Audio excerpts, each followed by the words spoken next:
Well, welcome to Lindenwood University, Megan. Thanks for having me. I'm really excited about the talk you're going to be doing on your new book, The Upside of Down, Why Failing Well is the Key to Success.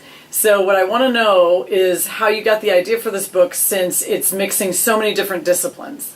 Well, I got the idea there were a couple of different sources of the idea for my book. I mean, the first was that I had a lot of experience with failure. And so, they tell you when you're setting out to write a book, write something you have a lot of information about, you're personally familiar with. This was something I knew pretty well. And a lot of my stories are also in the book. So it's a tiny bit of memoir, and then it's a lot of social science of various disciplines. And one of the really exciting things was pulling different disciplines together.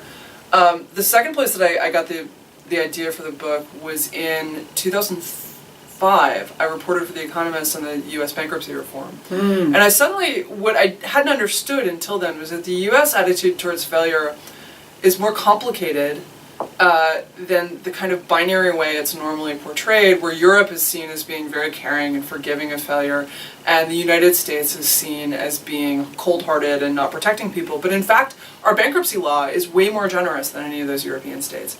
And so what I started to understand is that America is not necessarily about being harsher on failure. It's different. It's how do you forgive, and that a lot of the ways that we had come up with for handling failure were more effective at generating risk-taking and innovation, and a lot of the things that have made America's economy so strong over the past 200 years.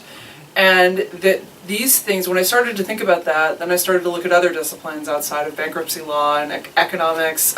One of the most exciting chapters in my book, for me at least, was a chapter on the anthropology of failure and how different societies, from foragers to tribal societies to modern economies, handle the idea of risk-taking and reward.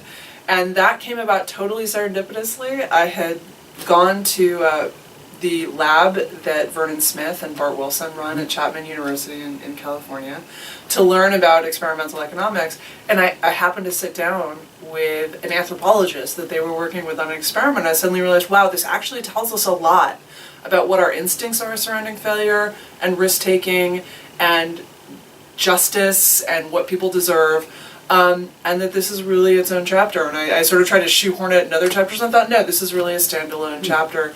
And it's the one chapter that all of the social scientists who have talked to me about the book say, wow, I had no idea about that. That was totally new. Because, I'm drawing from different disciplines, and I do a chapter on crime, for example. Well, the criminologists have heard of the program that I write about, but basically no one had heard about this particular concept of the differences and the necessary differences between the way that foragers and farmers handle things like rewards and risk sharing. And so, I ended up drawing from so many different areas just because it turns out, a lot of life is failure, and a lot of building a society is, do you handle failure well? How do you manage risk among different members of the group? How do you distribute benefits and rewards and costs? And basically every discipline touches on this in one way or another, so I ended up covering a lot of ground. Well, you mentioned criminal justice. Tell me about your chapter on sort of punishment or probation. That was such a fascinating chapter to me. This is one of the most exciting things that I wrote about, although I was excited about most of the book, so I'm going to keep saying that a lot, I'm sure. So there is a program in Hawaii where they have managed to cut the number of people who flunk out of probation and end up in prison in half.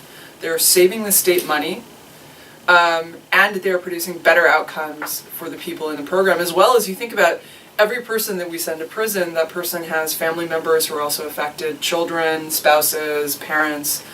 So it's making a huge difference in people's lives, and it's cheaper, and it's basically better for everyone. And, I'm generally a policy skeptic. When people come and they're like, I've got an exciting new policy, I'm generally like, it's not going to work. Most policy things don't work. They have done randomized controlled trials to see if it works. And they have replicated those trials. They're doing the program now is moved outside of Hawaii. And it's obviously not a panacea because, what you do need to have is good execution from the bureaucracy. But I think that what we can safely say now after running this experiment a bunch of times is if you can get the probation officers and the courts to do this consistently, we've actually found a way to have less crime with lower cost and better outcomes for everyone involved. And that is, it's a policy, a win-win-win policy, and that's so rare. I was very excited to make that the last chapter of my book. Their basic idea is this, is you think about how parents, how good middle-class parents parent their children. You set a rule, and then every time it's violated, you immediate consequences. There's a timeout, there's whatever you're using in your household as punishment, there's immediate punishment. But you don't like pick up a baseball bat and start beating your child when they do something wrong. You correct them in a mild but immediate and consistent way. And what the criminal justice system has done is completely failed in that regard. Science fiction writer Robert Heinlein likened it to a model where you're trying to house train a puppy by doing nothing except occasionally yelling at the puppy and telling them that they shouldn't do that. And then one day you realize that the puppy is an adult and still in a housebroken, and you take it out back and shoot it. Yeah. And that is the way that we handle it, is that things escalate, and then people are serious criminals, and then we send them to prison for 10 years and we destroy their lives. Right. But our interventions before that are very mild and involve, you're supposed to show up for probation once a month, but a lot of people skip their appointments, they don't take their drug tests. That's a terrible system. And so this judge in Hawaii got the idea of every single time someone violates, they're going to jail. This is an important distinction, which I learned by doing this, is there's a difference between jail and prison. Jail is where you go for less than a year sentence, sometimes less than 6 months, and it's that local. Prison is usually run by the state, and it is the bigger facility that houses longer term people. They send them to jail for like 3 days. Every time you violate. You miss a probation appointment, you're going to jail. Now, if you call in and say, look, I'm not going to make it for whatever reason, they'll try to arrange it so that you can do the jail time on the weekend or when you're not working. Every time you have to take randomized drug tests, it works out to about 6 times a month, but you don't know, you have to call a number every morning. And, but as you test clean repeatedly, they then move you up to a lighter number to the point where it goes down to about 2 times a month.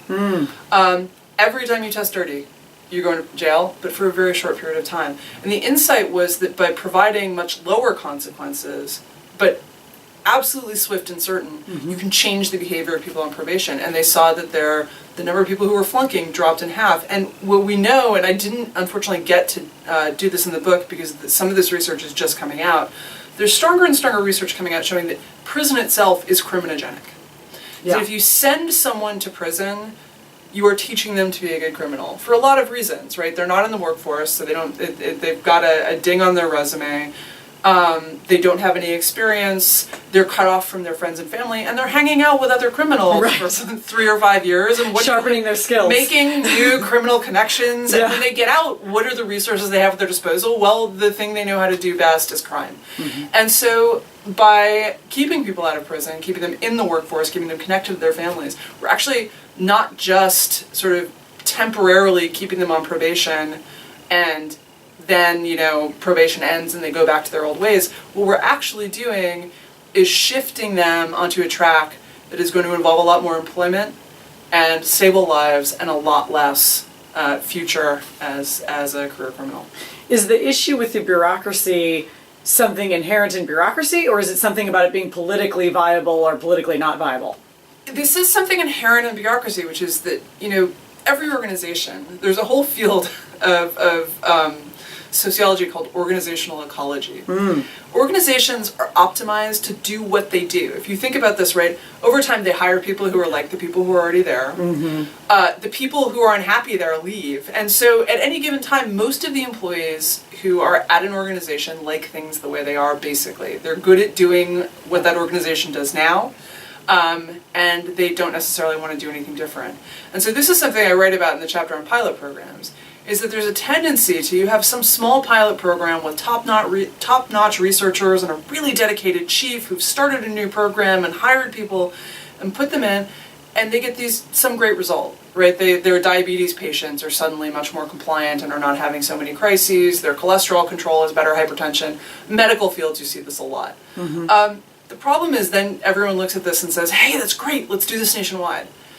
But nationwide, you're not doing this with the incredibly dedicated core staff of people. You're doing this with people who are hired for a different job and who have to interrupt their old ways of doing things, often in ways that are inconvenient to them. So this is a lot, the downside of this program is that it's a lot more work for the probation officers. Right. Every time, no, in one of the things they did in Hawaii was they streamlined the paperwork a lot.